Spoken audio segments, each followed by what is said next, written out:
Welcome to Murder Mile, a true crime podcast, an audio-guided walk featuring many of London's untold, unsolved and long-forgotten murders, all set within and beyond the West End.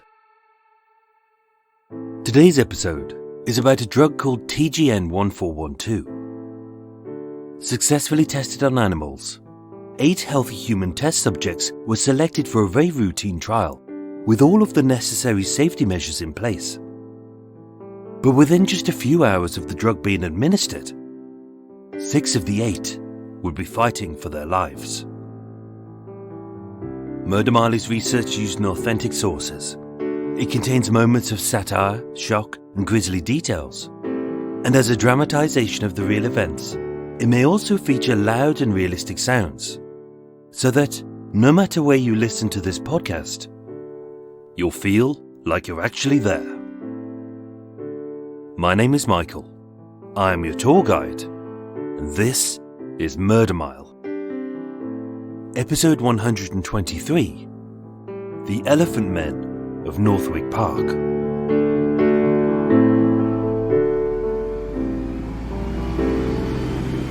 Today, I'm standing in Northwick Park, just outside Harrow, as we're 3 miles north of Ultra Electrics, where Reg Christie met Muriel Eady, 6 miles northeast of Alice Gross's memorial at Lock 97, 4 miles northwest of the last gasp of Peter Buckingham, and 3 miles northeast of the MI6 fantasist who used love to prey on the lonely. Coming soon to Murder Mile. This is the Northwick Park Hospital. Opened in 1970, Northwick and St Mark's Hospital is a foreboding glass and steel fronted facility encircled by a ring road and dotted with greenery, as each box-like building is connected by a series of dark skyways. Covering over half a square mile, Northwick Park Hospital has a department to cover almost every medical emergency, such as maternity, neurology, pediatrics, maxillofacial, hematology and virology, as well as an accident and emergency, and conveniently an intensive care unit. Since its inception 50 years ago, it's had a bit of an odd history. Simon Le Bon, the lead singer of Duran Duran, was a porter here. It was a location for the comedy series Green Wing, a scene for Fawlty Towers, and a brutal part of the horror film The Omen. Chilean dictator Augusto Pinochet was treated here whilst fighting extradition for murder and torture. And then it became infamous for the Elephant Men. Like many hospitals, a key part of its research and funding involves clinical testing. 732,000 participants take part in a clinical trial across the UK every year, with roughly 5,000 of those trialled at Northwick Park. Every medicine you've ever taken, from herpes to HRT, acne to angina, and bilious to bum itch, was tested on healthy human volunteers in a clinical trial to ensure that it's safe. That little piece of paper inside your pack of pills, which we all toss away without even reading, lists every side effect of the drug. Many are minor, some are serious, but almost every symptom was discovered in a clinical trial on human volunteers first. These trials are not without risk, so the risk is minimized. But sometimes, mistakes do happen.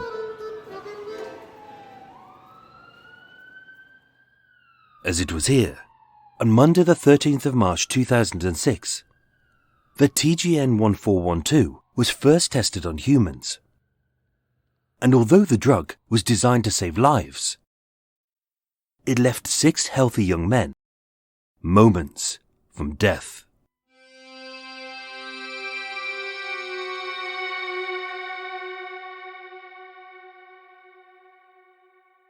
One of the primary goals of medical research is the elimination of cancer.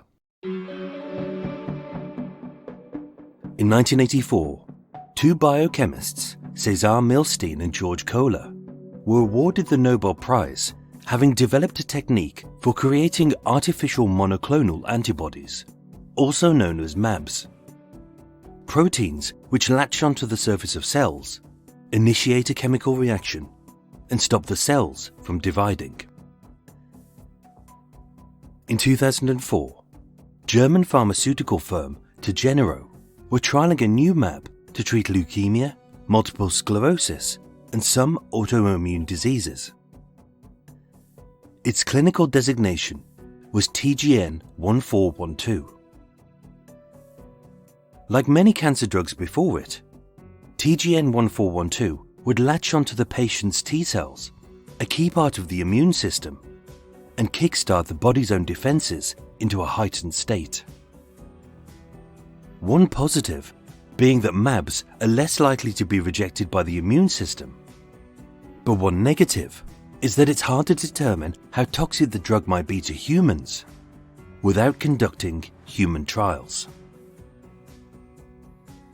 With the animal testing complete, Phase 1 of a 3-phase trial would be carried out to determine the drug's toxicity. In a normal trial of a cancer drug, cancer patients would be the perfect volunteers. But as TGN-1412 was designed to stimulate the cancer cells instead of stopping them dividing, the study, as many clinical trials do, needed healthy patients who didn't have a weakened immune system. Roughly 25% of all drugs don't make it past Phase 1 in a clinical trial, so accurate testing is vital. And to ensure its impartiality, the drugs companies themselves hand over the testing to an independent. Parexel is an American biopharmaceutical service providing medical testing and clinical trials on behalf of its clients. To test a variety of drugs, including TGN-1412, Parexel had leased a private wing on the second floor of Northwick Park Hospital, just above the ICU, which came complete with 2 wards, 10 beds, and a range of monitoring equipment. All they had to do for the trial was to supply their own medical staff and volunteers. It was no different to any other clinical trial. The drug was approved for human testing. The volunteers were vetted. It was administered in a clean and controlled environment by medical professionals, and in accordance with a clear set of instructions by their regulatory body. Nothing should have gone wrong, but it would.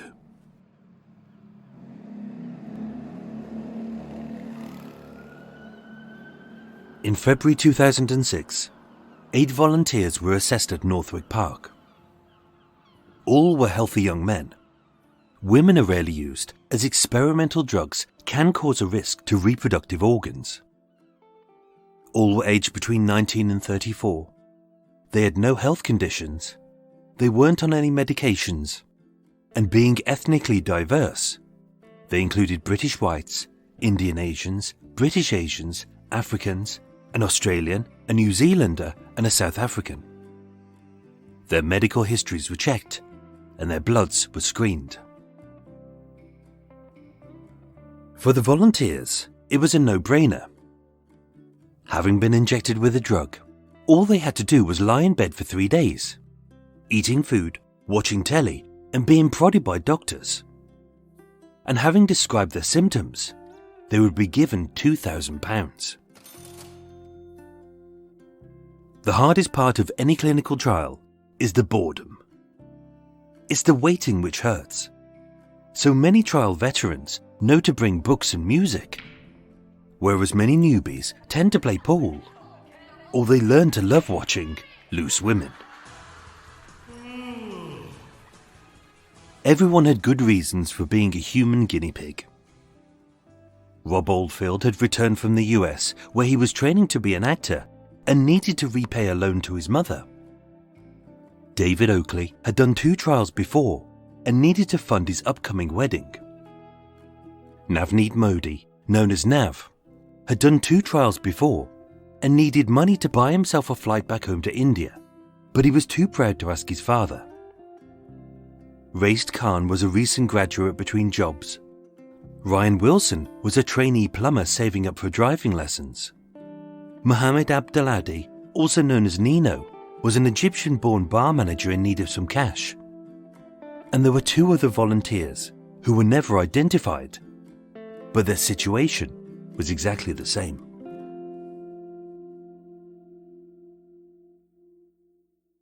At the pre-trial assessment, the warning signs were there that something wasn't right.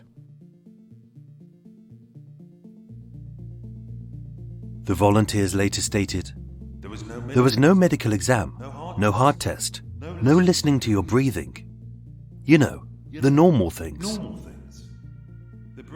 The briefing should have lasted 30 to 45 minutes. Ours was done in 10. A doctor, I assume he was a doctor, he seemed very young, handed us a brick of papers and said, 'Have a quick flick through these. If you've got any questions, ask me.' They handed us a consent form and we signed it. Everything seemed rushed. In the briefing, the doctors reassured the volunteers that nothing would go wrong, as although this was the drug's first in-human trial, they'd be given a safe dosage scaled back 500 times. It would be carefully calculated to their body mass, and it would be administered in 10-minute intervals. As for any side effects, the worst you'll get is a headache or nausea, which will be gone in a few hours. It seemed safe, and it should have been. But a small mistake can have disastrous consequences. On Sunday the 12th of March, the night before, all 8 men arrived at Par Excel's private ward on the 2nd floor of Northwick Park Hospital. Split into 2 groups, David, Nav, Nino and Raced were in Trial Bay 1, with Rob, Ryan and the 2 unidentified volunteers in Trial Bay 2. By that point, Rob had overcome his nervousness. I was enjoying myself. It felt like a weird adventure. And Ryan the plumber was playing pool. That night was a bit of fun. There was the kind of vibe you'd get in a hostel. The atmosphere was relaxed. David had his books lined up ready to read. The Commonwealth Games was on the telly. And the 8 men all ate the same pre-trial meal of cheese and crackers. In charge of the trial was Dr. Daniel Bradford, principal investigator for Par Excel. I had been involved in more than 300 trials when I was put in charge of testing a new drug, TGN 1412. As was standard practice, this was a double-blind randomized trial, meaning that 6 of the men would be given the drug. 2 would be given a harmless placebo to act as a control, and neither the doctors, the nurses, nor the volunteers would know who had been given what. The ward was medically scrubbed, the equipment was sanitized, and all of the syringes, cannulas and IV drips were fresh out of the wrapper. But again, just like the pre-trial assessment, it all seemed a bit rushed.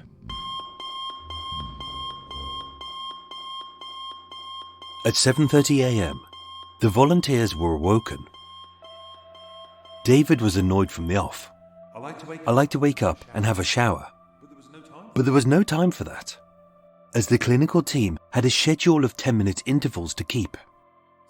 So I splashed my face with water, got back into bed, and they wired me up to the ECGs.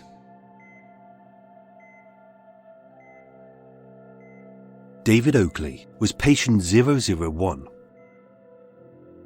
At 8 a.m. precisely, with the cannula needle inserted into his right arm. An automatic IV pump administered the clear liquid at a precise rate. Within 6 minutes, the syringe was empty, and David had begun reading his book as he prepared for a very dull day ahead. At 8:10 a.m., Nino, patient 002, received his dose in an identical manner.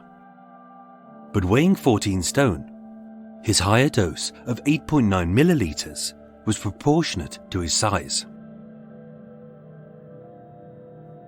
At 8:20 a.m., as patient 003, known as Nav, was injected, David experienced the most common side effect of any drug's trial. Nurse, I'm getting a headache. Unable to administer a painkiller and risk ruining the results, the nurse applied a cold compress. At 8:30 a.m., patient 004, known as Raced, was injected. By this point, David's headache was a full-blown migraine, which came in sickening waves and a pain he had never experienced before. Nino felt the same. I started to feel ill almost as soon as they had finished injecting me. But the trial didn't stop. At 8:40 a.m., as Ryan, patient 005, was injected, the wards echoed with slow moans and groans, as one by one, all except for 2 of the human guinea pigs succumbed to the same symptoms at 10-minute intervals. And those who had just been injected witnessed the horrors they still had in store. At 8:50 and 9 a.m., patients 006 and 007, the 2 unidentified men, were injected. As David later said, they could have stopped and at least saved 2 of us, but they didn't. Rob, patient 008, later said, the other two in the room were already suffering. It was having a massive effect on their bodies, but still the trial continued. And by 9:10 a.m., an hour after the first side effect was seen, it was only then that the trial was stopped. But by that point, everyone had been injected.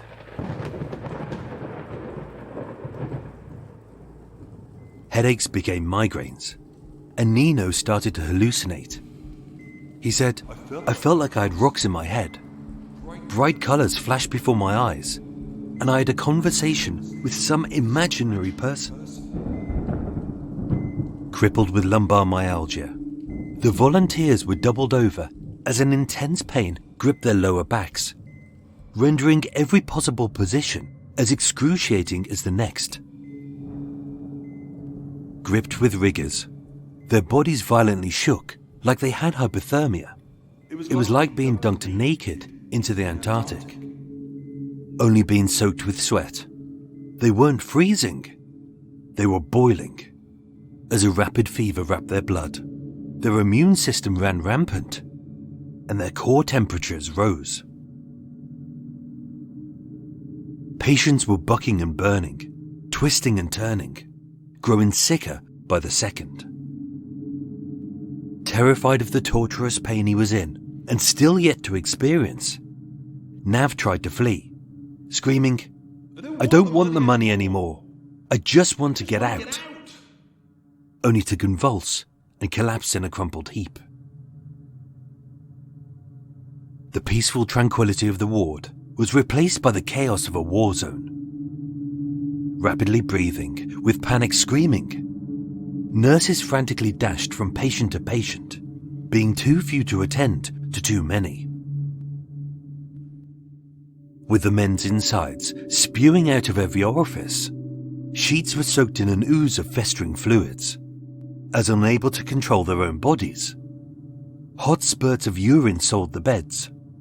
Steaming streaks of diarrhea spattered the walls. And having eaten nothing since last night's meagre meal of cheese and crackers, many of the men brought up a litre of green bile.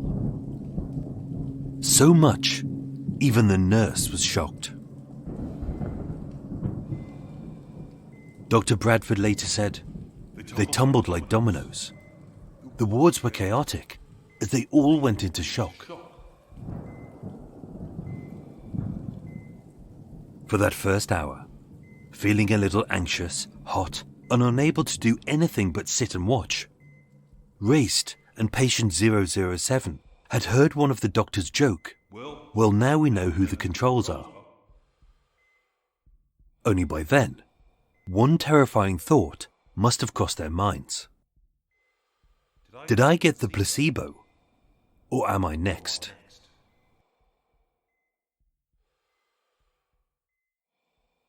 This very routine drugs trial had turned into a waking nightmare. But for the Elephant Men of Northwick Park, the nightmare had only just begun.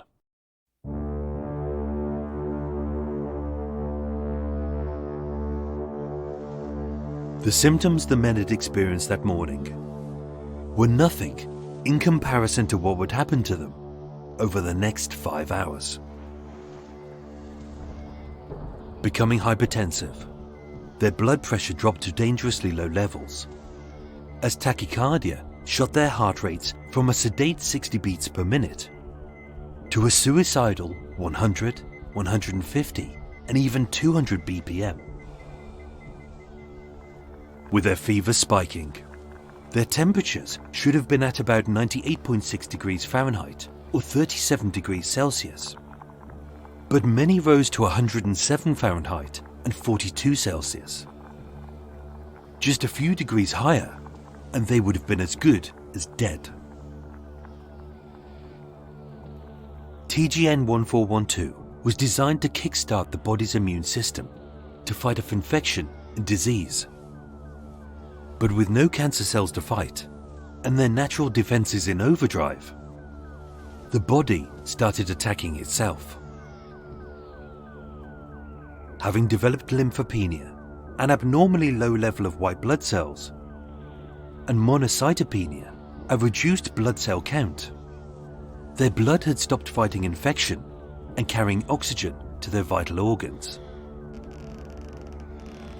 As every blood vessel in their weakened bodies became inflamed, with their red raw, sweat-soaked skin stretched taut like it was ready to rip, their purple lips bulged like botched batches of Botox, and even the daintiest of their little digits doubled in width. It was as if each man was being inflated from within. As inch by inch, and limb by limb, the 6 sick men were swelling. And the swelling wouldn't stop.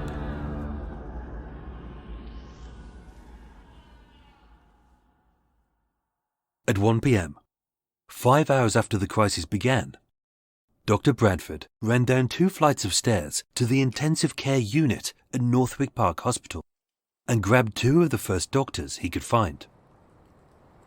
Even without wading through to find the solution hidden in Par Excel's paperwork, the NHS doctors had correctly advised Dr. Bradford to administer fluids, antihistamine, and the steroid hydrocortisone. By 5 p.m, with the patient's screams now silenced, as the steaming swollen men slumped in exhausted heaps, an odd peace had descended over the day's chaos. But their nightmare was far from over. 2 hours later, the dominoes began to fall. Ryan was the first. Struggling to breathe, his bloated body was dying, and every organ was failing. Now fully under the guidance of the NHS doctors, Ryan was the first to be transferred to the ICU, and one by one, the others would follow. At 8 p.m, Dr. Ganesh Sunthalalingam, a highly experienced consultant for intensive care medicine at Northwick Park Hospital, was called in. And upon seeing the Elephant Men, having described his new patients, as the sickest I have ever seen. The hospital declared a medical emergency. Flanked by specialists, wired to banks of monitors, and with tubes inserted into every orifice, machines performed almost every function for the weakened patients' bodies.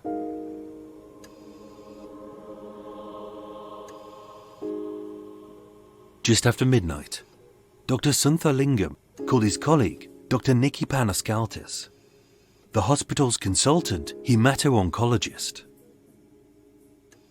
They both agreed. This was unprecedented. No one should ever get that sick that quick. But it can happen. It's called a cytokine storm. It's where the body's immune system attacks itself. And it's an incredibly rare and almost improbable side effect of some blood cancer drugs. The solution was 1,000 micrograms of methylprednisolone, a large dose of very strong steroids, and ironically, daclizumab, a monoclonal antibody or mAb, which just like TGN-1412 binds to the T cell's receptors but makes them inactive. The drugs would take hours, if not days, to take effect. And with so much damage already done, the doctors didn't know who, if anyone, would survive. The patient's loved ones rushed to the hospital and were shocked by the sights that they saw. Ryan's mother witnessed her son, all puffy because of the steroids, and the whites of the eyes were deep orange because of the toxins, which were slowly leaking from every pore in his distended body. Katrina, David's wife-to-be, said, "His cheeks were swollen. His eyes were like slits. His face was round like a big red ball. And his stomach was so huge, so large, he looked deformed and disfigured." Mafanwi, Nino's partner, stated, "The most shocking thing was seeing his lungs being pumped with air. He was covered in wires and tubes. His mouth was taped open, and he had a tube up his nose, drawing out this awful yellow gunk.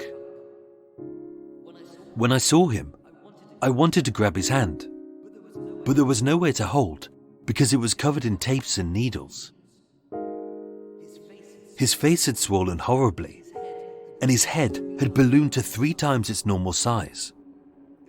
It was a weird purple and yellow color, and his eyes were bulging."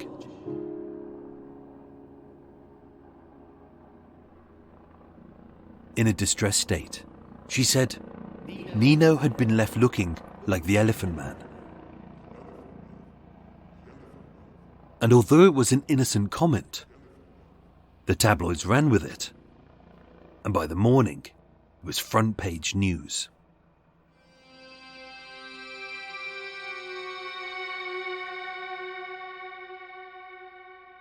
Two days later, as their fevers dropped and the swelling subsided, having regained consciousness, 4 of the patients were taken off life support, but Ryan and Nino remained critical.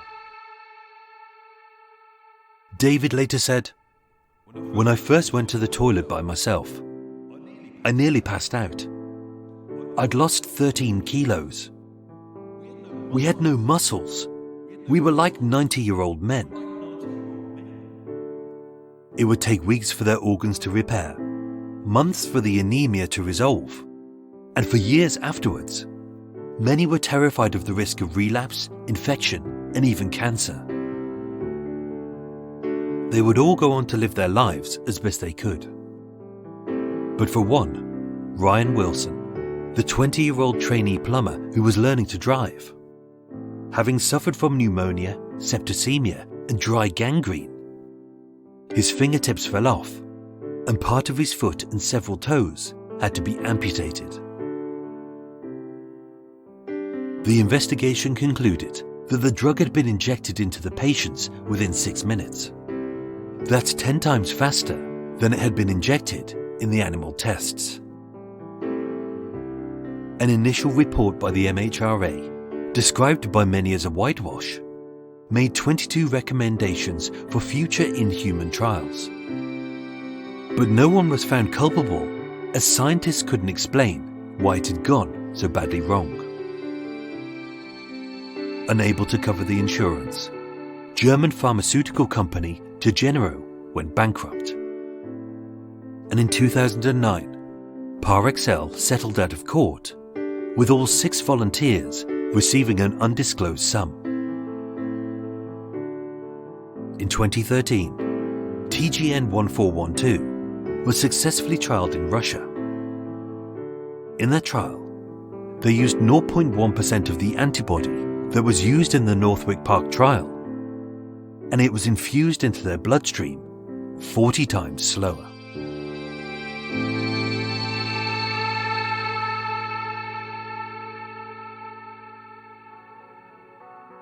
Ladies and gentlemen, thank you so much for listening to Murder Mile.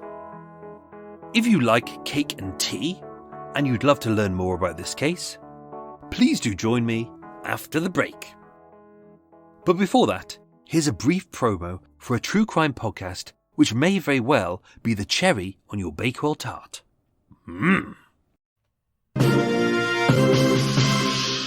Hello, tipsters. This is Melissa Morgan, the host of Just the Tipsters, America's favorite true crime podcast, because people are awful and kill each other.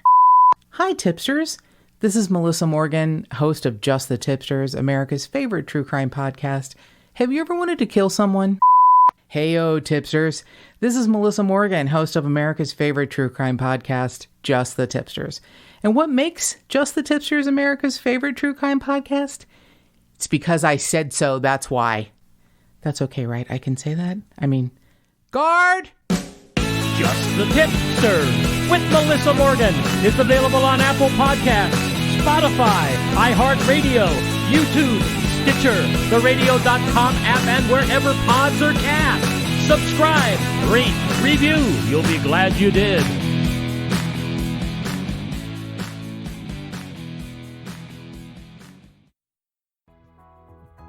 That was bloody horrible. Yep, that was a long record. Oh, I could do with the sleep now. Oh, God. Hey, everyone. Oh, God, that was hard. By the time it's all edited together, you'll be like, oh, well, that didn't seem hard. He seemed to fly through that, because everyone seems to think that the record just goes, whew, just whizzes through in one easy blast. It's not. And that was really difficult, because we had words like lymphopneumonia, cytopenia, Dr. Ganesh Sunthara Lingam, Dr. Nikki Panoskalitzis, hemato-oncologist, methylprednisolone, fucking ridiculous, daclizumab, as well as monoclonal. God, that was a nightmare. I'd even rehearsed these as well. I've got a little list in front of me of all the words that I need to remember and pronounce, and I've got a script in front of me, and it's still a nightmare. This is going to take bloody ages to edit. Anyway, welcome to Extra Mile. This is the unedited bit. Just to say, there's an extra thing that I don't normally mention that I've started doing on the Patreon thing as well, which is outtakes, which people seem to like, because I never really play the outtakes, but there's sometimes things are quite funny, I get annoyed by things, and I make it like a little reel of like 3 minutes, and it's not all the outtakes, it's just the bits that I think could be quite interesting. So I'm not too sure. I think that's like the $10 patron and above. I think they're the outtakes, but that's like not regularly, but it's Fridays, I think it tends to come out. So that's on there. But I hope you enjoyed that. So Extra Mile, this is the unedited bit. I'm going to go and put on my coffee. I think I need a coffee. I ran out of coffee halfway through, and that was really annoying. No coffee. Hang on, making a coffee. Here we go. hang on. Oh, almost done. Getting there in a second. Too many sugars. I've put too many sugars in. We're going to have to deal with it. Deal with it, Michael. Deal with it. There we go. And what is today's cake? This is exciting. Oh, cake of the day. Cake of the day is it's a vanilla creme crown. I love these. It's kind of a round, flaky pastry. It's a pastry. It's golden brown. It's got kind of almonds on the outside and kind of a swish swash of icing, but they seem to have been a bit mean on this one. And in the centre is kind of a vanilla cream custard. God, they're good. And even worse, there's two there. You can't get them separately. I've screamed at them. I said, can I have them separately? And they were like, no, you have to have two. Which means I have to eat two, which I will do. You know I will. I need it after that. That was exhausting. Trying to deal with the difficult words on here, but also we're in a bit of a storm at the moment. So it was nice last night. The boat was rocking back and forth, as it normally does when me and Eve are on the boat. But no, it's rocking back and forth, and I was trying to record, and then everything in the boat moves, and it makes sound. So not only have you got the... which I'm going to have to work out how to edit that out or work out a way around it. But also everything creaks, so everything was knocking and banging, and it's hard to record when all we can hear is knocking and banging. So, my computer just switched off, or did it? Hang on. Oh. No, it's fine. Right. But everything's going well here, all good. I hope you enjoyed that episode. That was an interesting one. Came across that a long time ago. I remember seeing it on the telly, and I didn't really know much about it. I only knew what the newspapers had said, but as always, it had been overblown by the newspapers. But the more you look into it, it's kind of... I always thought people had died, but apparently people didn't die. But, this is one of those episodes where someone doesn't need to die for it still to be quite interesting. And also I thought to myself, this is something different to what we normally do. There's no serial killers, there's no kind of family domestic crisis, there's no gangsters. It's something different, so this is kind of changing it up, but that's all good. Everything's going well here. I'm trying to keep to my strict routine so instead of just doing 10,000 steps a day, I'm cracking that up a bit. So I'll be doing... Yesterday I did 20,000 steps, and I did another 20 before, and then I did 32,500 on Sunday, because I took a day off. That was nice.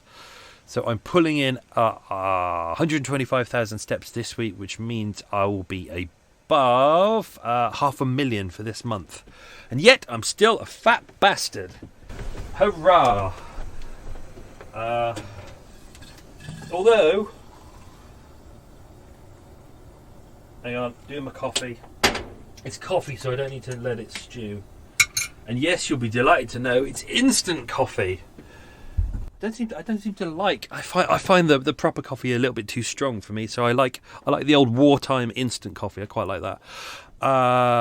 So I'm still a bit of a fat bastard, but apart from that, that's all good. All good. Even though my shorts, I'm down to the last rung on my belt, not the fat rung, but the thin rung. So I'm gonna have to make an extra rung because my shorts are falling down, which is a good sign. That means some of my gut is disappearing.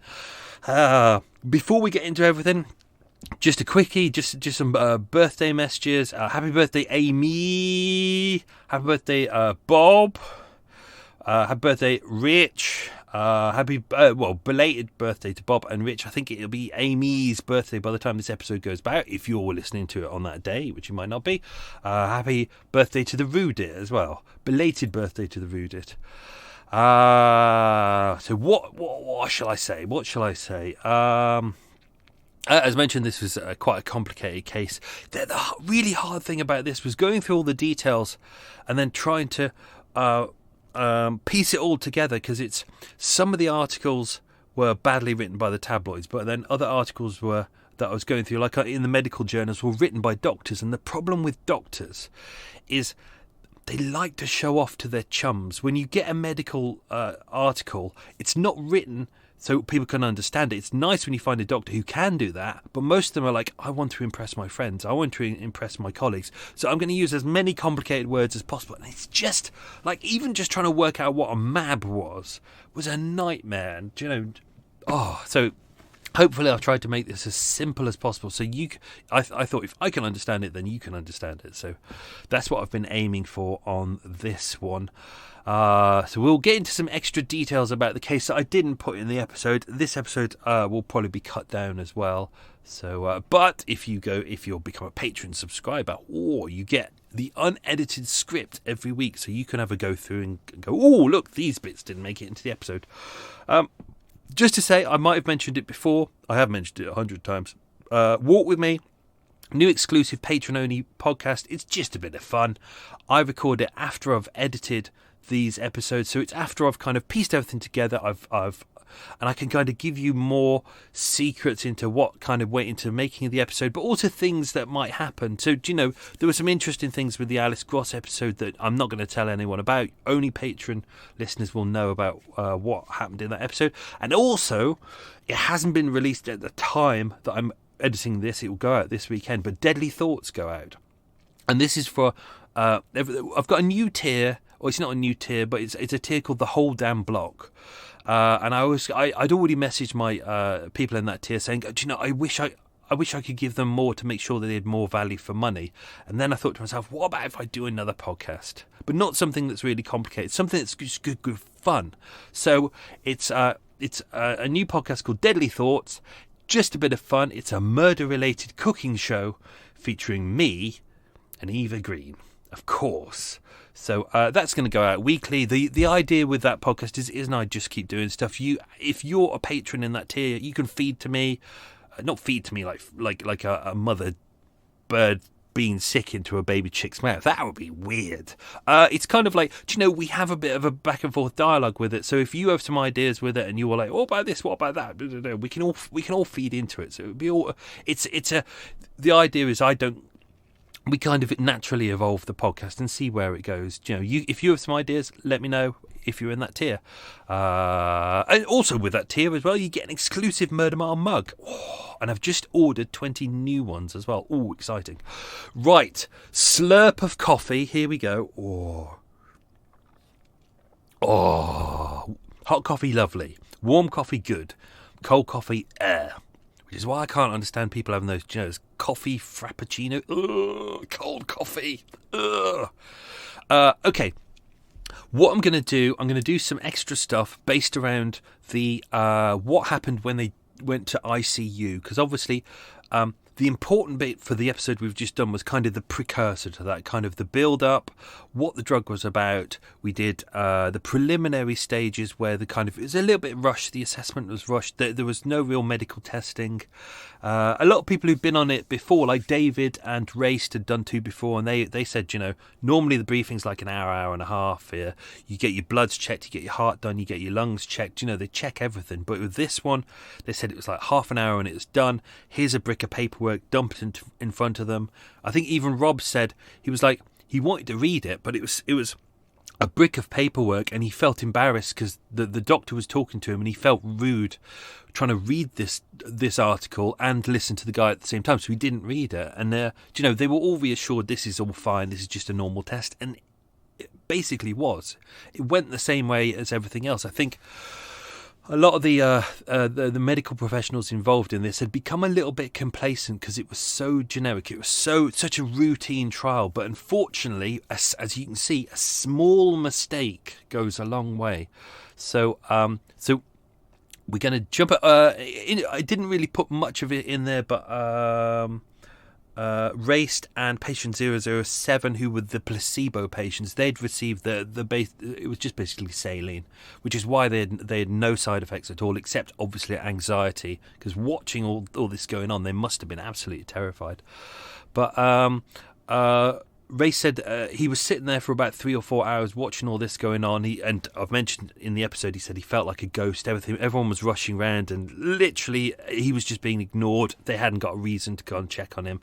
And then at one point, a nurse came over and said, "Okay, go and get yourself some food and some drink. Go and get your bag and your clothes." And he did that, and then when he came back to the ward to collect the rest of his stuff, he said it was a ghost town. It was like all the patients had been moved to one ward, and his was now empty and dead. And then he was sent home. And at no point did any of the medical professionals check him to make sure that his wasn't delayed. It was just like they saw no symptoms, so they were like, okay, go home. Which is a bit crappy. But anyway, let's go to 7 o'clock onwards. So this is 10 hours after everything had started. All of the patients, we've had that brief respite where the steroids have done a little bit of good, but now all of a sudden everyone's going into multi-organ failure. So you've got 6 people deteriorating really, really fast. As mentioned, Ryan was the first. He's finding it hard to breathe. Lungs are collapsing. Because there's no oxygen in the blood going around the system, obviously the lungs aren't working, the liver's not working, the kidneys aren't working, everything has stopped working, everything is just... So they're having to get all these machines on board just to help these guys fight whatever is happening to them. About 8 o'clock they called Dr. Ganesh, the name I mentioned earlier on. I was practicing it last night, really struggled with it. I'd a mate at college who had a much longer name than that. We always used to call him T2. Everyone was like, "Oh, where's T2?" Because T2 is easier to say than his name, which was about my name is long, but his name was like about 30 letters long, and he was just like, that's too many syllables. I think there should be a law that states you're only allowed 2 or 3 syllables in a name. Anything more than that, and you have to cut it down. So all the patients were moved to the intensive care ward. This was luck. The fact that they were on the second floor, the Par XL private wing was on the second floor of Northwick Park Hospital, and 2 floors below was the intensive care ward. Absolute luck that they had that. So the Dr. Bradford was able to run down. He said he grabbed the first 2 doctors he could, and NHS doctors, great, they know their job, they've got experience, they turn up, they were like, okay, you need that, and that. Interestingly, in the book supplied by Par XL, in there it said large doses of steroids would be a solution to this. They were right, but Dr. Ganesh, let's call him Dr. Ganesh from this point. He'd actually worked out later on that actually steroids gave you a temporary respite, but actually it causes the patients to actually get worse. The hospital had it was a medical emergency. A lot of the patients had actually collapsed by this point. They were going in and out of consciousness. I believe that some were I think it was Ryan who was put into a medically induced coma at this point to try and help him recover. They'd all got extremely high fevers. Their organs were failing. Their bloods and fluids were leaking out of their lungs. They had fans on them constantly to try and keep them cool. All had oxygen masks on to keep blood going into their system. Unfortunately, by this point, the hospital didn't have enough spare kidney dialysis machines. These aren't things that you just happen to have lying around. So police vans from across the city were alerted to collect dialysis machines from different hospitals and bring them to Northwick Park. It was as you can appreciate, this is a major emergency, and it looked like a lot of the patients were going septic. In Ryan's case, he had, hence he lost some of his fingers and toes. Dr. Ganesh and his partner Nikki the other, that was difficult to say, Dr. Nikki Panskolitis, consultant hemato-oncologist. Even that probably took me 5 minutes just to say that bit. And practiced it as well. They got together. They were on the phone together, and they were like, "Oh, what is this? What is going on?" Because they'd looked at the paperwork to do with the drug, but it just didn't make sense what was going on. So they were trying to work out whether it was an infection, but it didn't look like an infection. They tried steroids, and that's when they worked out it was a cyclonic storm. Let's go into more of the details. I don't know whether did I use all the details about.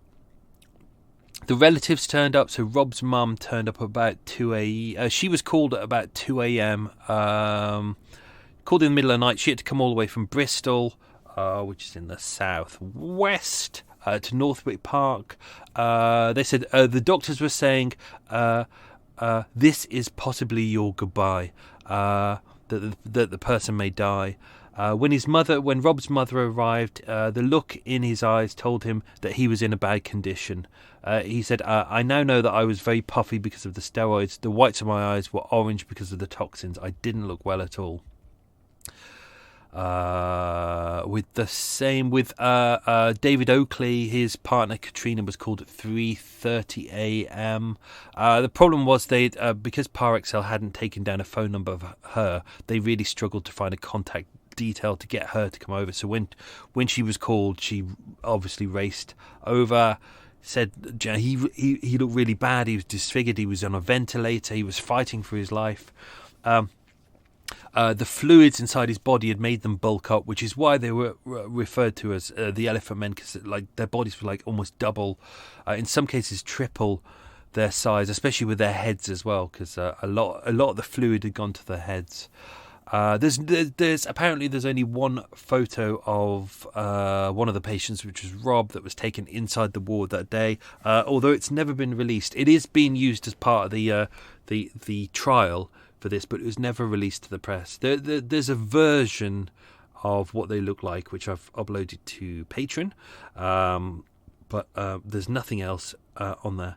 To Katrina, the doctors had said, so she got there around 4 a.m. She said, it was gloomy and dark, and I was wandering around the hospital hysterical. One of the doctors explained that they were on machines and they had tubes going in and were really swollen. They prepared her for the worst because they weren't a pretty sight. They said they were doing their best, but they didn't know what the chances of surviving were. Despite warnings, Katrina was shocked by the experience. She said David's head looked like a ball and his eyes were like slits. His stomach was completely swollen, and she thought... I had a sneeze coming for about a minute then. And I thought, bless me. Second sneeze. That's the problem with being light sensitive. Just blew my nose. That's a little treat for everyone. She said his stomach was completely swollen, and I thought he had his hands over his stomach until I saw them over his sides. He was shivering and his whole body was vibrating.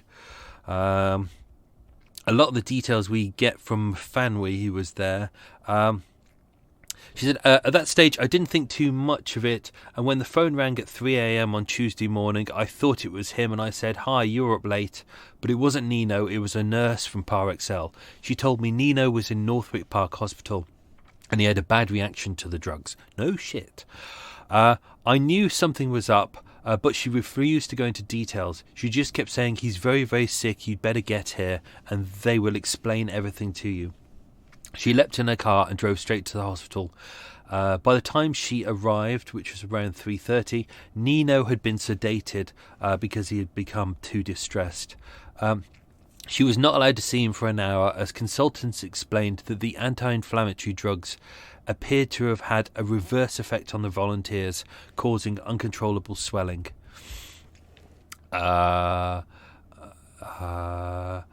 Mafanwi said her partner, Nino, had been left looking like an elephant man, all puffed up. His face and head had swollen horribly, and there were now it was now a weird purple and yellow colour. His face is... I've done most of this in the episode. Let's just see if there's any bits that I didn't use. No, I want to move on just because there's a big bit that I didn't do at the end. It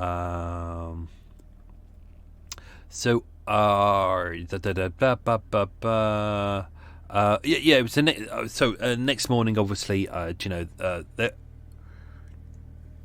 the phrase elephant man has already been used. All the press pick up on it, and all of a sudden it becomes a big story, and everyone imagines. I think Rob says that everything was exaggerated. We were just very puffy and bloated, pumped full of steroids and liquids. Our eyes were orange because of the toxins. A boat just went past too fast and bashed my boat. Not bashed into it, it's just the dickhead's not learning to drive properly. And it's windy weather as well. Anyway, he said, as soon as she made the Elephant Man remark, everybody thought we were melted toxic waste.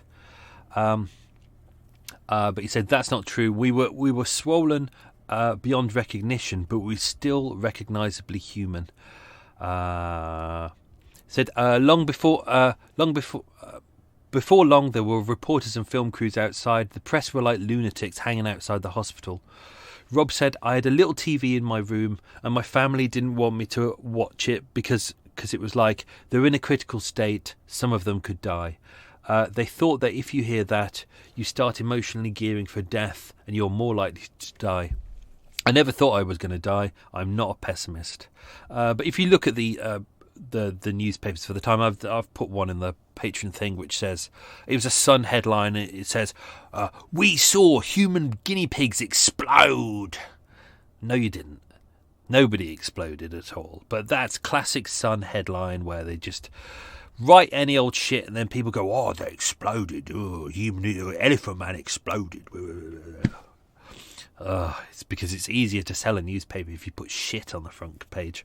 There was, as mentioned, there was a criminal investigation the very next morning. So literally 24 hours after the trial had started, the police contacted the MHRA, which is the regulatory body, and a specialist crime unit called the Director of Inspectors for the MHRA.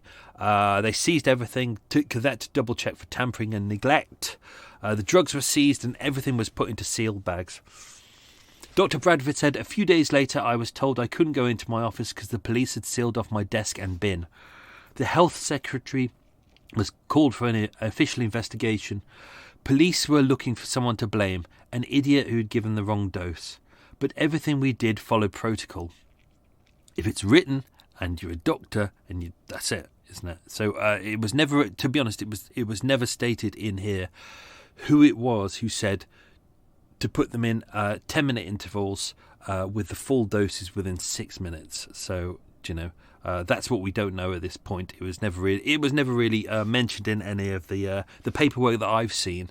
So they couldn't blame Dr. Bradford for it. It looks like it could have been something that Par Excel just hadn't. Whoever wrote the paperwork that was given out with it obviously made a bit of a cock up, a small cock up, but it had massive effects. What we got? Hang on. Just get it.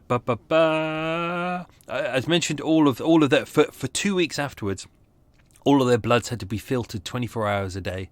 Their immune system was basically shot. Their liver and kidneys and lungs were failing. But they started to improve slowly but slowly.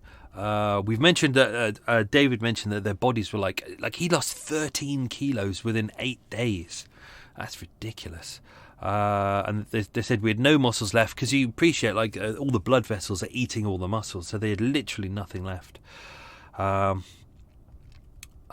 this is where I wanted to get to afterwards. Spillage of coffee. Because of the dickhead and his speeding boat. Right, this is it. So afterwards, Nav. This is Navneet Modi, also known as Mav. Nav. 8 months after the trial, Nav is still suffering with problems after the trial itself. He had problems with his bowels and his urine. He was desperate to go home, but he didn't have because he didn't have the money for the treatment. Obviously, he didn't get money for that. What was the bit I was looking for?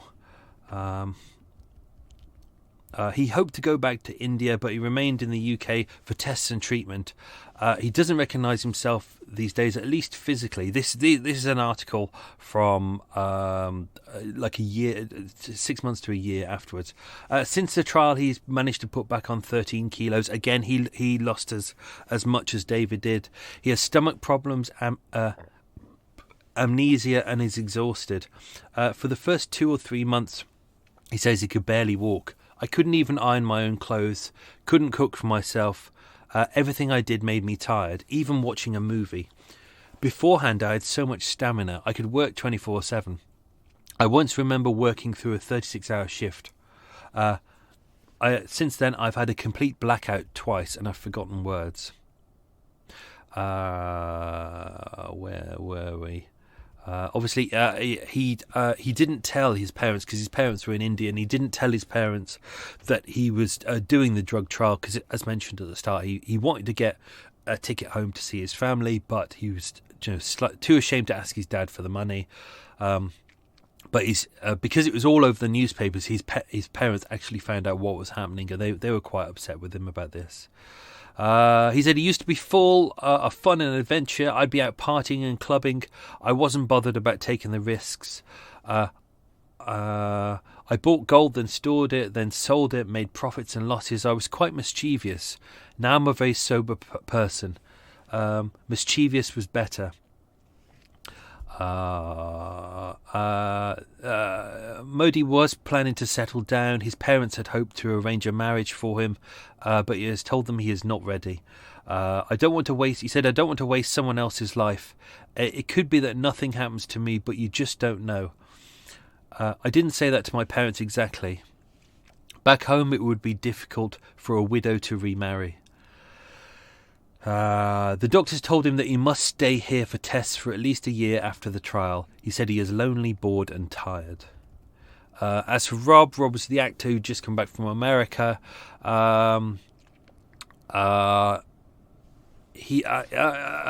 Initially, the patients in this got a £10,000 payoff from Par XL, which was a bit of not a bit of an insult, or massive insult for everyone involved.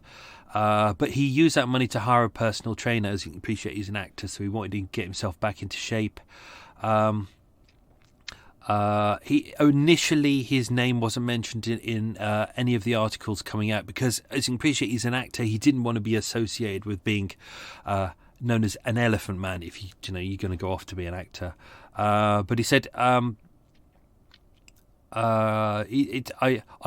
quite often lost my train of thought. It's one of the downsides. My memory keeps cutting out, and I feel spaced out all the time. Rob didn't think he was badly affected, although he remembers being shocked when they inserted the wires and tubes into him on dialysis. Not Dionysus, that's different.